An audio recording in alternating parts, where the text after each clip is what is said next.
salam dan bahagia. Kami dari kelompok 8 akan menyampaikan materi tentang pengukuran, penilaian, evaluasi, jenis penilaian, dan jenis tagihan penilaian dalam pembelajaran bahasa Indonesia. Di sini kami beranggotakan 5 orang, yaitu yang pertama Igra Herawati, yang kedua Yuni Lestari, yang ketiga Elvia Ayu Rosiana, yang keempat Ahmad Filda Farik, dan yang kelima saya sendiri Windarno Nitias. Baik, di sini saya akan menyampaikan materi yang pertama, yaitu tentang pengukuran. Pengukuran menurut KBBI yaitu proses, cara, perbuatan mengukur. Menurut Ana Sudijono, pengukuran dapat diartikan dengan kegiatan untuk mengukur sesuatu. Demikian juga dengan pengukuran hasil belajar siswa. Pengukuran atau measurement adalah proses pemberian angka atau usaha untuk memperoleh deskripsi numerik dari suatu tingkatan bila seorang siswa telah mencapai karakteristik tertentu.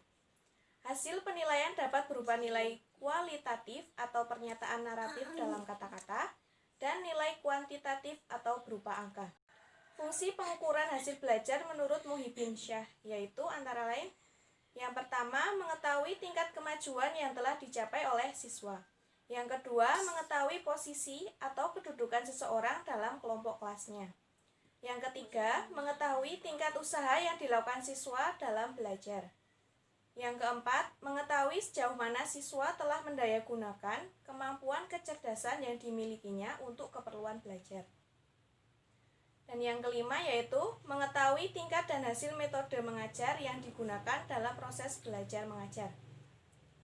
Dalam proses pengukuran hasil belajar melibatkan 4 faktor, yaitu yang pertama, orang yang membuat alat ukur, yang kedua, individu atau objek yang diukur, yang ketiga, alat ukur, dan yang keempat yaitu lingkungan. Hal-hal yang perlu diperhatikan yaitu yang pertama, orang yang membuat alat ukur harus memiliki kompetensi dalam mengembangkan dan menyusun alat ukur, mengoreksi hasil pengukuran, dan menginterpretasi hasil pengukuran. Yang kedua, alat ukur. Alat ukur harus memenuhi persyaratan validitas dan reliabilitas yang baik. Alat ukur berbentuk tes juga harus memiliki persyaratan tingkat kesukaran, daya beda, dan keberfungsian pengecoh. Yang ketiga, individu yang diukur. Individu yang diukur harus dalam kondisi yang baik, baik dari segi fisik maupun mental. Yang keempat, lingkungan sekitar tempat dilakukan pengukuran harus kondusif sehingga tidak mengganggu kenyamanan proses pengukuran. Demikian materi pengukuran dari saya. Materi berikutnya penilaian akan disampaikan oleh Mas Ahmad Filda Farik. Selanjutnya yaitu penilaian. Yang pertama, penilaian tertulis. Penilaian tertulis biasanya diadakan untuk waktu yang terbatas dan dalam kondisi tertentu. Dari berbagai alat penilaian tertulis, alat penilaian jawaban benar salah, isian singkat, dan menjodohkan merupakan alat yang hanya menilai kemampuan berpikir rendah, yaitu kemampuan mengingat atau pengetahuan.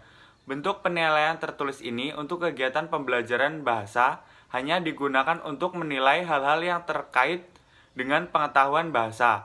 Kalaupun akan menggunakan bentuk ini, soal harus dibuat sedemikian rupa sehingga tetap yang diujikan mencakup kemampuan keterampilan. Yang selanjutnya, penilaian kinerja atau performance. Penilaian kinerja adalah penilaian berdasarkan hasil pengamatan penilaian terhadap aktivitas siswa sebagaimana yang terjadi. Penilaian dilakukan terhadap kinerja, tingkah laku, atau interaksi siswa. Cara penilaian ini lebih otentik daripada tes tertulis karena apa yang dinilai lebih mencerminkan kemampuan siswa yang sebenarnya. Semakin sering guru mengamati untuk kerja siswa, semakin terpercaya hasil penilaian kemampuan siswa.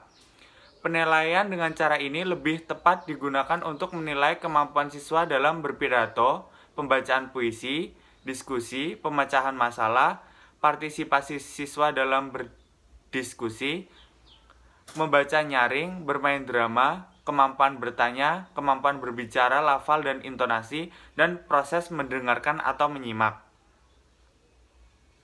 Yang selanjutnya, evaluasi aspek-aspek bahasa maupun apresiasi sastra dapat dikemas dalam evaluasi keterampilan berbahasa.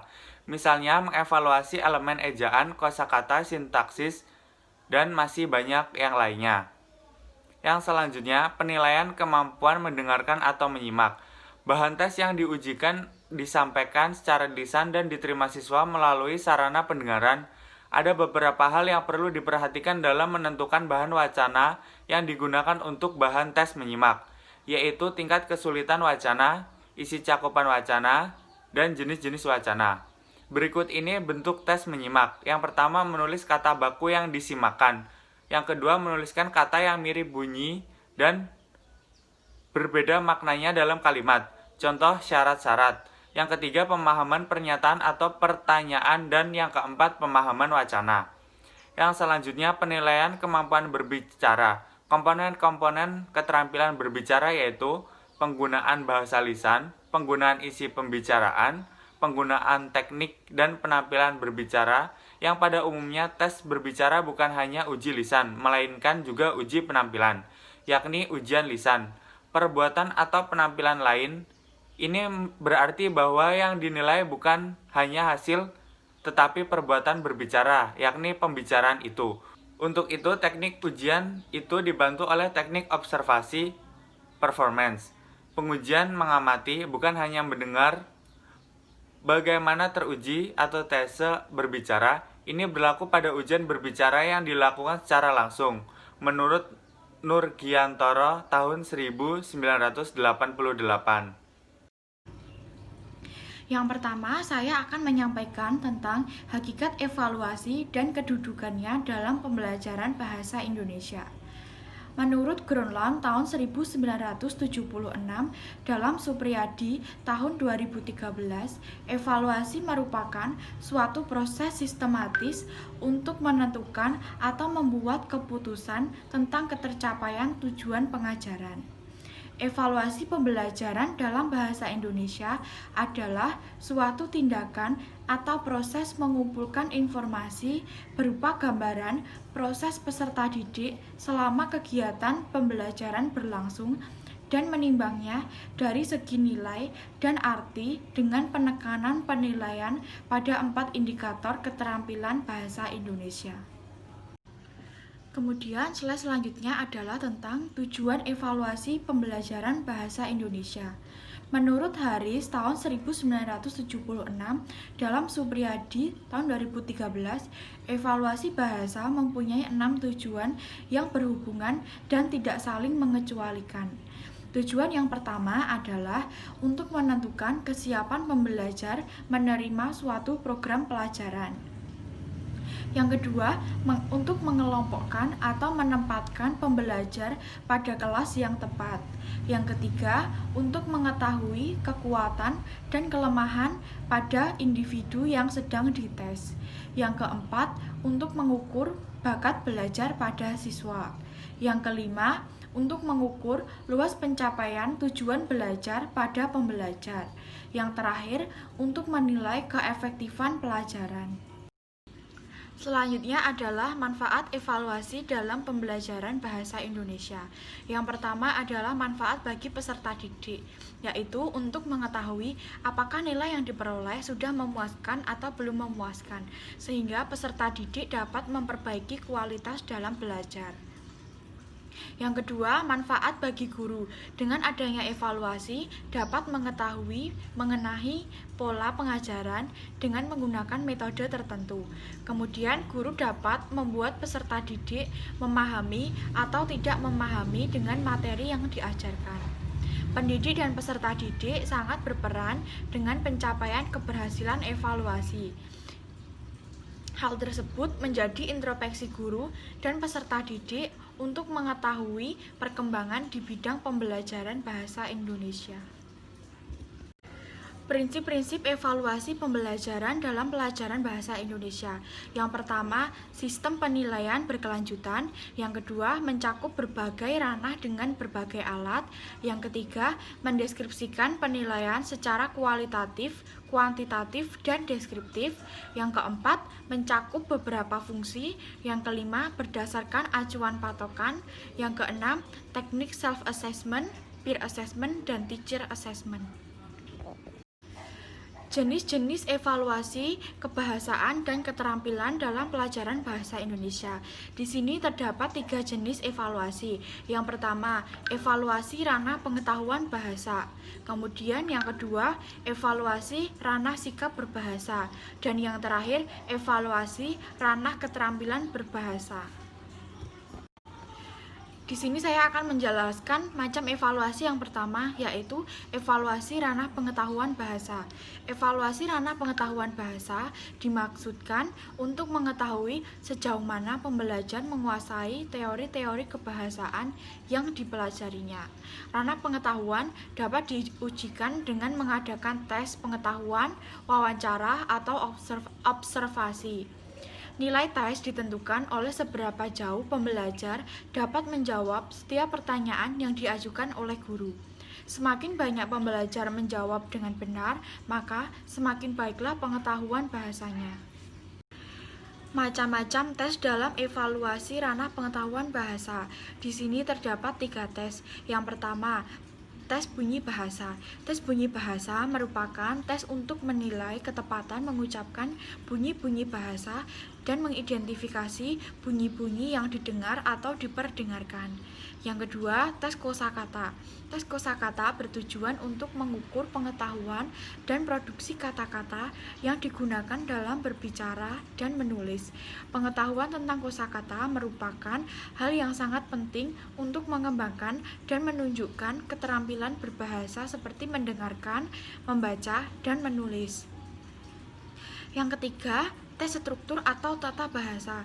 Tata bahasa merupakan bagian yang berkaitan dengan penataan rangkaian kata-kata dalam suatu hubungan yang bersifat prediktif sehingga menghasilkan kalimat yang gramatikal. Tata bahasa berkaitan dengan perubahan bentuk kata akibat lingkungan yang dimasuki kata-kata itu dalam rangkaiannya. Jadi, tata bahasa tidak hanya berurusan dalam merangkai kata-kata, melainkan juga perubahan bentuk kata dan penataan dalam bentuk frasa atau kalimat. Slide selanjutnya adalah tentang evaluasi ranah sikap berbahasa. Ranah sikap merupakan ranah yang berkaitan dengan pandangan, pikiran, dan perasaan pembelajar terhadap target dalam pelajaran bahasa Indonesia yang dipelajarinya. Ranah ini mencakup aspek penerimaan, reaksi, dan penilaian. Ketiga aspek ini saling berkaitan. Evaluasi terhadap ranah sikap berbahasa ini dimaksudkan agar penilai mengetahui tentang pandangan, pikiran, dan perasaan pembelajar, perilaku pembelajar, ketanggapan terhadap gejala bahasa, dan sejauh mana pembelajar mampu menilai setiap masalah target yang ditemuinya. Evaluasi yang ketiga adalah evaluasi ranah keterampilan berbahasa. Keterampilan berbahasa merupakan kiat menggunakan setiap aspek kebahasaan dalam setiap perilaku berbahasa. Keterampilan berbahasa mencakup menyimak, membaca, berbicara, dan menulis. Keterampilan menyimak termasuk keterampilan reseptif, sedangkan berbicara dan menulis termasuk keterampilan produktif karena menghasilkan suatu produk. Selanjutnya adalah tentang macam-macam evaluasi pada ranah keterampilan berbahasa. Yang pertama adalah evaluasi keterampilan menyimak. Keterampilan menyimak pada hakikatnya lebih bersifat kognitif dengan aspek yang lebih tinggi.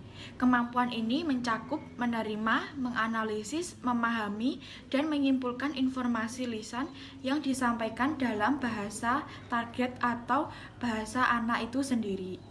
Teknik evaluasi yang dapat dilakukan adalah sebagai berikut. Yang pertama, menyebutkan atau menuliskan kembali suatu informasi sederhana. Yang kedua, menyebutkan atau menuliskan kembali deskripsi atau uraian suatu peristiwa, benda, atau keadaan, sebab, akibat, dan lain-lain. Yang ketiga, menyebutkan atau menuliskan kembali suatu hal, misalnya adalah seperti kelahiran, pengalaman, atau cerita lain-lain. Yang keempat, menyebutkan atau menuliskan kembali suatu cerita. Yang kelima, menyimpulkan suatu percakapan. Yang keenam, menjawab suatu pertanyaan dari suatu soal. Dan yang terakhir, menyimpulkan tema dan unsur-unsur lainnya dari sebuah cerita. Yang kedua adalah evaluasi keterampilan berbicara. Evaluasi keterampilan berbicara dilaksanakan untuk mengetahui kemampuan pembelajar dalam menggunakan bahasa target secara lisan untuk menyampaikan pikiran, perasaan, dan keberadaannya. Teknik evaluasi yang dapat digunakan adalah pertama, mengucapkan huruf, nama, keadaan dalam bahasa target. Yang kedua, menceritakan kembali dialog, peristiwa, ataupun cerita yang didengar atau yang dibaca. Yang ketiga, menceritakan gambar menggunakan bahasa sederhana.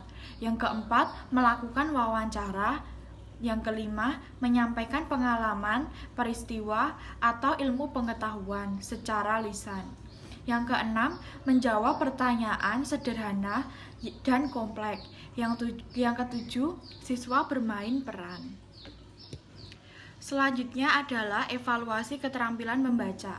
Evaluasi keterampilan membaca dimaksudkan untuk mengetahui kemampuan pembelajar dalam memahami informasi, menerima, mengklasifikasi, menganalisis, dan menyimpulkan informasi, serta mengukur ketepatan lafal dan intonasi ketika membaca teks dalam bahasa target.